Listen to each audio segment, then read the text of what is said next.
পাখিরা আমার, কি অবস্থা তোমাদের বলো?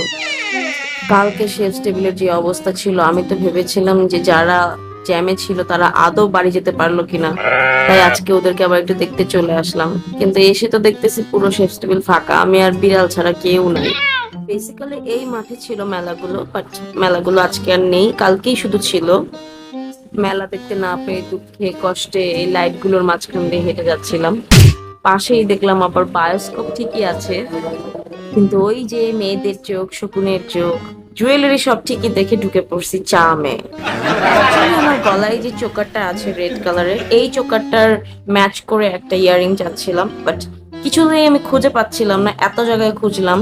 তারপর এখানে খোঁজাখুঁজি করতেছিলাম, খুঁজতে খুঁজতে এমন অনেক অদ্ভুত অদ্ভুত ইয়ারিং দেখতেছিলাম যে এগুলো আসলে কি তাই বুঝতেছিলাম না। এটা তো ওয়ান কাইন্ড অফ চামচের মতো লাগতেছে আমার। মানে এরা যে এগুলো কি করে, মানে কি ভেবে বানায় তারাই ভালো মতো। আবার ওখানকার ভাইয়া বলছিল যে এই সব জিনিসের চাহিদাই নাকি আরো বেশি। এনিওয়েজ, এই হাতের এটা ব্রেসলেটটা ভালো লাগলো প্রথমে দেখে, কিন্তু পরার পর ভালো লাগলো না। তারপর আরো কতগুলো ইয়ারিং খুঁজছিলাম যে এটার মতো করে রেড কালারের কোনো পার্লস টাইপের হয় কিনা। বাট পরে খুঁজতে খুঁজতে খুঁজতে খুঁজতে একটা সুন্দর সেট পেলাম, সেই সেটটা এখন ট্রাই করব তোমাদের সামনে। ওই সেটটা আসলেই খুব সুন্দর। তো একটা নিলেই তো হবে না, তাই এর পাশাপাশি আরো অনেকগুলো খুঁজতেছিলাম যে কোনটা কোনটা নেওয়া যায়। এটা একটা হাতির মতো, হাতির সুর, কিন্তু এটা এত বড়, মাই গড। এই সেই জুয়েলারিটা যেটা আমি খুঁজছিলাম। এটা খুবই সুন্দর একটা চোকার টাইপের, এবং এর সাথে একটা পাশা টাইপের কানের দুল আছে। আসলেই এই শপটা খুবই ভালো, এখানে খুব ফ্রেন্ডলি যারা ছিল সবাই, প্লাস তারা দেখিয়ে দিচ্ছিল যে হ্যাঁ এইভাবে ভাবে পড়তে হবে, প্লাস এটার সাথে আপনার এটা যাবে। তো আমি এটা চেক করে দেখছিলাম, এই সেই পাশাটা যেটা কানের দুলটা এটার সাথে যাচ্ছে, তাই আমি সেট করতেছিলাম চেক করে যে হ্যাঁ এটা ঠিক আছে কিনা। ইটস পারফেক্ট, মানে একই সাথে কানের দুলও পেয়ে যাবো আর এক সাথে আমি হচ্ছে একটা চোকারও পেয়ে যাবো। It's beautiful, right?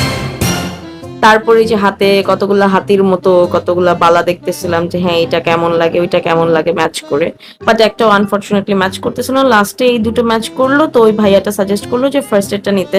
তো ফার্স্ট এডটা অ্যাকচুয়ালি সুন্দর, এটা শাড়ির সাথে পরলে বা এই টাইপের ড্রেসের সাথে পরলে খুব সুন্দর মানাবে। এই সেই ঝুমকা, যে এই ঝুমকার জন্য আমার ঘুম আসতেছিল না গত 2 দিন ধরে। আমি শুধু আল্লাহর কাছে চেয়েই যাচ্ছিলাম যে আল্লাহ এই এই এই এই চোখে কি যেন চলে গেল তাড়াতাড়ি। এই সেই নাগরদোলা, এটাকে নাগরদোলা কেন বলতো ফার্স্ট টাইম বুঝতাম না, এখন বুঝতে পারি। যাই হোক, তো তারপরে এই পুরো শেফ টেবিল ফাঁকা।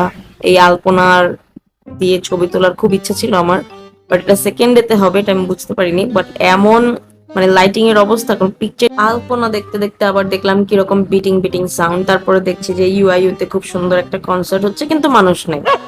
এইটার লজিকটা আমি ঠিক বুঝলাম না। নর্থ সাউথে তো মানে কনসার্টের নাম শুনলেই এদিক ওদিক থেকে লোকজন চলে আসে, বাট এখানে সেটা ছিল না। এখানে একটা বসুন্ধরা সুপার গলফ ক্রিয়েট করছে আনবির ভাইয়া, বাট হ্যাঁ এটা খুব সুন্দর ক্লাসিক একটা প্লেস। এত ক্ষুধা লাগছে যে হাংরি ভাবে চলে আসলাম খাওয়ার জন্য। বাট ফুচকা গুলো এত বড় বড়, মুখে দেওয়া যাচ্ছিল ওটা কোনোভাবে। ও একটা ফুচকা মুখে দিয়ে জাস্ট লুক এট দিস, বিল্লুর অবস্থা কি। বাট যতটুকু ফুচকা খেয়েছি পুরো পেট ভরে। এনিওয়েজ, আজকের জন্য এই পর্যন্তই, টাটা।